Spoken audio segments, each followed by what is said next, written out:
The new Meross Smart Air Purifier. I've been using this for a while, and today I'm going to break it all down and find out if this is a worthy addition to your smart home. Let's go!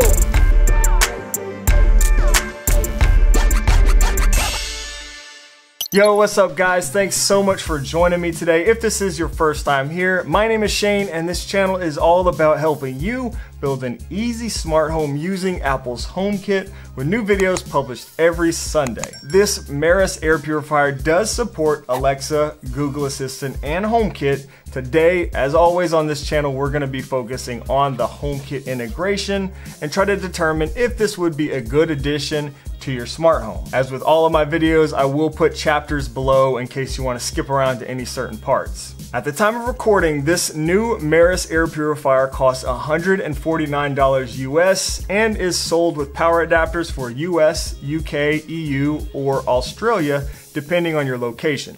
At the moment, it's available on the Meross website and should be available on Amazon in the very near future, if not already, and I will put links below where you can find this. It features 3 stages of air filtration with the pre-filter to isolate large particles such as hair and dust, and a H13 True HEPA filter to catch 99.97% of particles at 0.3 microns, including smoke, pollen, pet dander, and contaminated particles.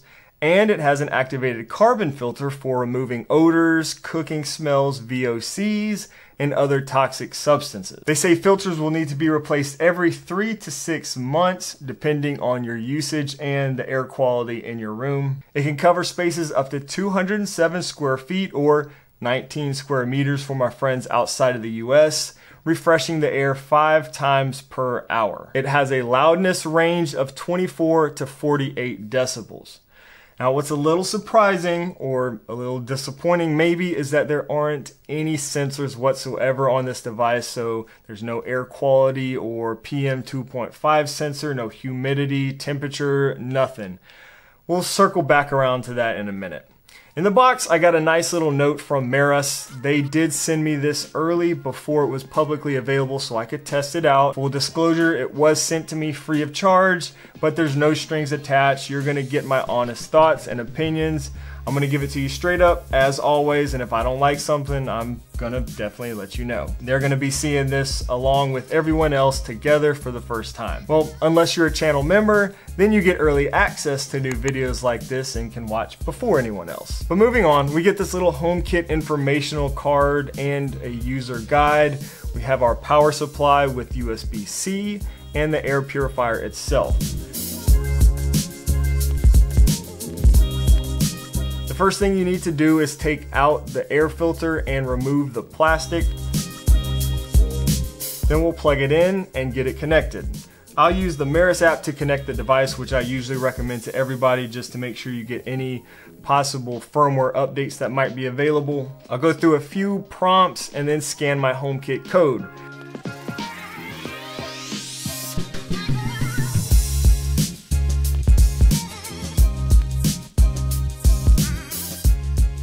It took a second, but it did connect on the first attempt. I choose my name, and this was a bit strange and something I don't think I've seen before. It actually appeared to expose the air purifier and the air filter maintenance in HomeKit. We'll take a closer look at that also in a minute. Now we're all done with the setup. I can turn it on and off. I can check the filter life, change the speed, put it in sleep mode, or initiate the child lock, all from the app. In the device settings, you can also turn the LEDs on or off, as well as the audible beep. Now, if we take a quick look at HomeKit, we can see the power toggle and the fan speed controller that controls the fan speed in 25% increments. This low setting right here is the equivalent of that night mode in the Meross app. You can also turn the child lock on or off right from HomeKit and check the filter condition and filter life, which I do like. Now, I actually couldn't find any way to utilize that information like in an automation or something, using the Home app, But if you use a third-party HomeKit app to set up a new automation, something like the Home Plus app, you can actually see here, it shows that info and we can see that filter maintenance almost like it's a separate sensor. I could set up a HomeKit automation, for example, to change my lights red when the filter needs to get replaced, if I wanted, which is kind of cool. For physical controls, not much there, just a simple touch sensitive button that powers it on and then cycles through the fan speeds. To turn it off physically, you need to hold down the button for about 4 or 5 seconds. The build quality and design are very nice. It does have this full metal housing, again with that USB-C plug type. The bottom has rubber feet and a very easy to use handle for twisting it off and changing out that air filter. So what are the pros and cons, and how do I feel about this air purifier after actually using it in my HomeKit setup for a while?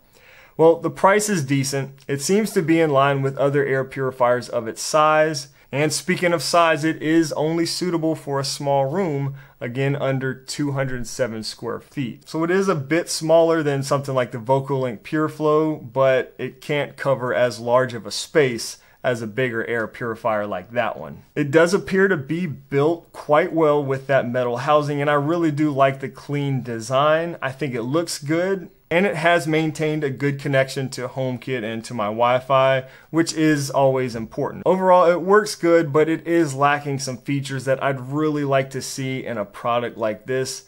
It's a little disappointing, as I said earlier, that it doesn't have any air quality sensors built in at all. So that means that it will not have any type of auto setting or automatic detection. That's one of the things I've really liked about using the VOCOlinc air purifier. I can just leave it on auto pretty much all the time, and it will adjust the fan speed based on the air quality in the room. I know other smart air purifiers do indeed also have that feature, so I just really wish this one did too.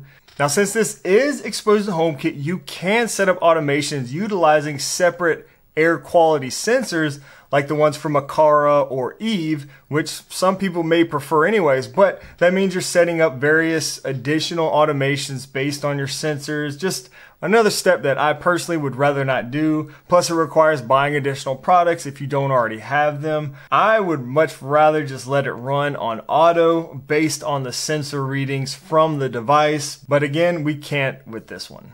Now it does get very quiet thanks to that sleep setting, plus the ability to turn off the LEDs completely if you want means that it should be fine for a bedroom or something like that where you sleep. I do like that they expose the child lock and the filter information to HomeKit. The build quality seems nice, and I think it does a good job at filtering the air. That 3-stage HEPA filter is nice and comparable to others, and this does feel like a quality product. It has maintained its connection to HomeKit and to my Wi-Fi network the whole time that I've been using it, which is important, but it has been like literally right next to one of my Wi-Fi access points, so I would expect it to maintain a good connection. With that being said, being a smart air purifier, I think this is missing some of the core features that I'd like to see to make it a compelling purchase for my smart home. The lack of sensors and no automatic detection really doesn't make it much more useful than, say, just a dumb air purifier plugged into a smart outlet.